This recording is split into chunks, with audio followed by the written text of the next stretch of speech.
ಮನುಷ್ಯ ಮರ್ಯಾದೆ, value, power ಅಥವಾ ಅಧಿಕಾರ ಪಡಿಬೇಕು ಅಂತಾನೆ. ಇದನ್ನ ಪಡೆಯಲು ಕೆಲವೊಂದಷ್ಟು ಜನ ಯಾವ ಮಟ್ಟಕ್ಕೆ ಹೋಗ್ತಾರೆ, ನಿಮ್ಮನ್ನ ಯಾವ ತರ ಉಪಯೋಗ ಮಾಡ್ಕೋತಾರೆ, ಮೇಲ್ವರ್ಗದ ಜನ ಜನಸಾಮಾನ್ಯರನ್ನು ಹೇಗೆ ತುಳಿತಾರೆ ಅನ್ನೋದನ್ನ ನೀವು ದಿನನಿತ್ಯ ನ್ಯೂಸ್ಗಳಲ್ಲಿ ನೋಡ್ತಾನೆ ಇರ್ತೀರಾ.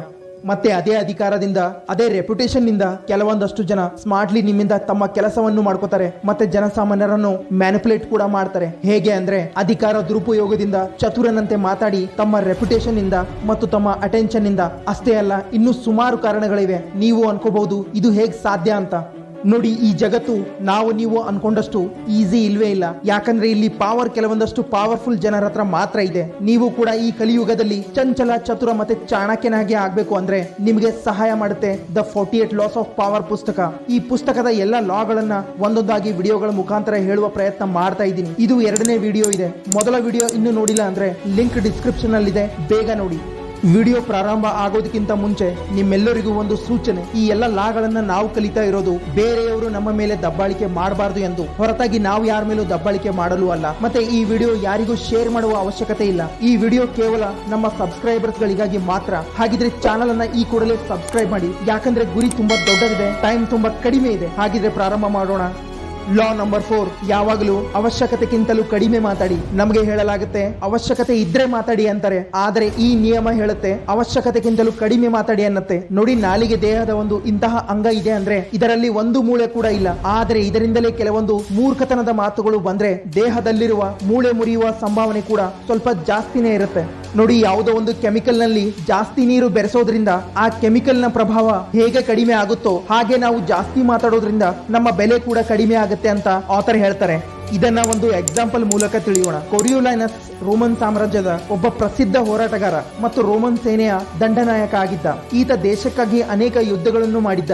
ಜನರ ದೃಷ್ಟಿನಲ್ಲಿ ಕೊರಿಯೋಲೈನಸ್ ಅಂದ್ರೆ ಒಬ್ಬ ಪರಾಕ್ರಮಿ ವೀರನಾಗಿದ್ದ. ಆದರೆ ಕೊರಿಯೋಲೈನಸ್ ಕ್ರಿಸ್ತಪೂರ್ವ 454ರಲ್ಲಿ ಸೇನಾಧಿಕಾರಿಯ ಕೆಲಸ ಬಿಟ್ಟು ಚುನಾವಣೆಗೆ ನಿಂತ್ಕೋತಾನೆ. ಆಗ ಕೆಲವೊಂದು ಭಾಷಣಗಳಲ್ಲಿ ಕೊರಿಯೋಲೈನಸ್ ತನ್ನ ಗಾಯಗಳನ್ನ ಜನರಿಗೆ ತೋರಿಸುವುದು ಪ್ರಾರಂಭ ಮಾಡ್ತಾನೆ. ಆತ 17 ವರ್ಷ ದೇಶಕ್ಕಾಗಿ ಹೇಗೆಲ್ಲ ಯುದ್ಧ ಮಾಡಿದ ಅನ್ನೋದನ್ನ ಹೇಳ್ಕೊತಾನೆ. ಇದರಿಂದ ಜನರ ದೃಷ್ಟಿನಲ್ಲಿ ಈತನ ಇಮೇಜ್ ಕೂಡ ನಿರ್ಮಾಣ ಆಗುತ್ತೆ. ಮತ್ತೆ ಒಂದು ವರ್ಗ ಈತನ ಭಾಷಣದ ಪ್ರಭಾವದಿಂದ ಈತನೇ ಗೆಲ್ಬೇಕು ಅನ್ನತ್ತೆ.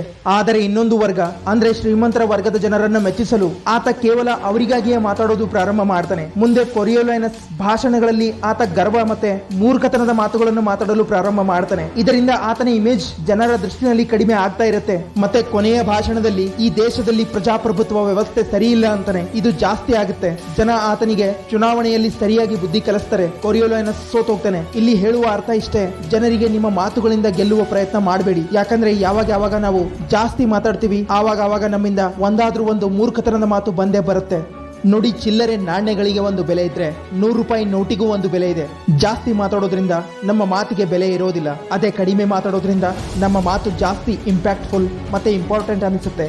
ಫಾರ್ ಎಕ್ಸಾಂಪಲ್, ಉಗ್ರ ಮೂವಿನಲ್ಲಿ ಅಗಸ್ತ್ಯ ತುಂಬಾ ಕಡಿಮೆ ಮಾತಾಡ್ತಾನೆ, ಆದರೆ ಯಾವಾಗ ಮಾತಾಡ್ತಾನೆ ಅವುಗಳನ್ನ ಕೇಳಲು 2 ಕಿವಿ ಕೂಡ ಸಾಲೋದಿಲ್ಲ.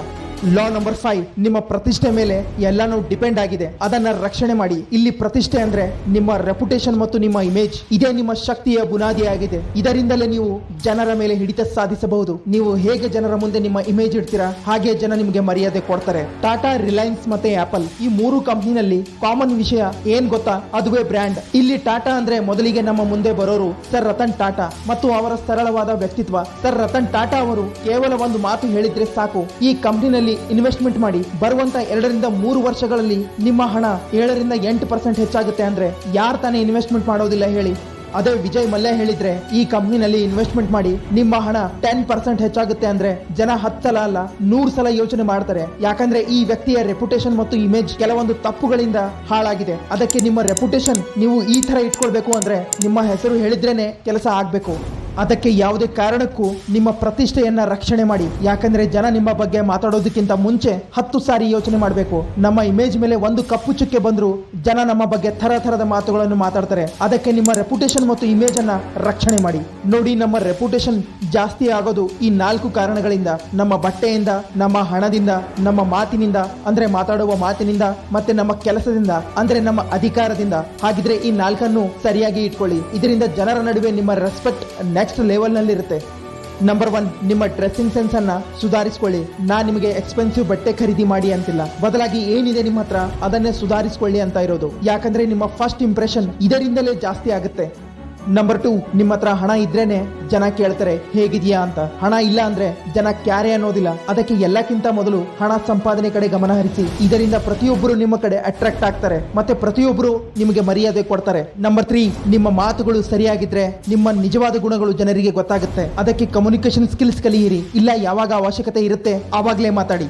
ನಂಬರ್ 4, ನಿಮ್ಮ ಕಾರ್ಯ, ನಿಮ್ಮ ಹುದ್ದೆ ಅಥವಾ ನಿಮ್ಮ ಅಧಿಕಾರ ಎಷ್ಟು ರೆಸ್ಪೆಕ್ಟ್ ಹೆಚ್ಚಿಸುತ್ತೆ, ಬೇರೆ ಯಾವುದು ಹೆಚ್ಚಿಸೋದಿಲ್ಲ. ಅದಕ್ಕೆ ನಿಮ್ಮ ಕಾರ್ಯವನ್ನು ಸರಿಯಾಗಿ ಆಯ್ಕೆ ಮಾಡಿ. ಮತ್ತೆ ನೆನಪಿರಲಿ, ಜೀವನದಲ್ಲಿ ಒಂದು ಇಂತಹ ಕೆಲಸ ಮಾಡಬೇಡಿ ಅದರಿಂದ ನಿಮ್ಮ ಇಮೇಜ್ ಹಾಳಾಗುವಂತದ್ದು. ಯಾಕಂದ್ರೆ ಒಂದು ಸಾರಿ ಕಪ್ಪು ಚುಕ್ಕೆ ಬಂದ್ರೆ ಎಷ್ಟೇ ಅಳಿಸಿದ್ರು ಅದು ಹಾಗೆ ಇರುತ್ತೆ, ನೆನಪಿರಲಿ. ಸೊ ಫ್ರೆಂಡ್ಸ್, ಇದಾಗಿತ್ತು ಈ ಪುಸ್ತಕದ 2ನೇ ಭಾಗ. 1ನೇ ಭಾಗದ ಲಿಂಕ್ ಡಿಸ್ಕ್ರಿಪ್ಷನ್ ನಲ್ಲಿದೆ, ಬೇಗ ನೋಡಿ. ಮತ್ತೆ ಈ ವಿಡಿಯೋ ಬಗ್ಗೆ ನಿಮ್ಮ ಅನಿಸಿಕೆ ಏನೇ ಇದ್ರು ಕಾಮೆಂಟ್ ಬಾಕ್ಸ್ ನಲ್ಲಿ ಕಾಮೆಂಟ್ ಮಾಡಿ. ನಾ ಸಿಗ್ತೀನಿ ಮುಂದಿನ ವಿಡಿಯೋದಲ್ಲಿ. ಬಾಯ್ ಬಾಯ್.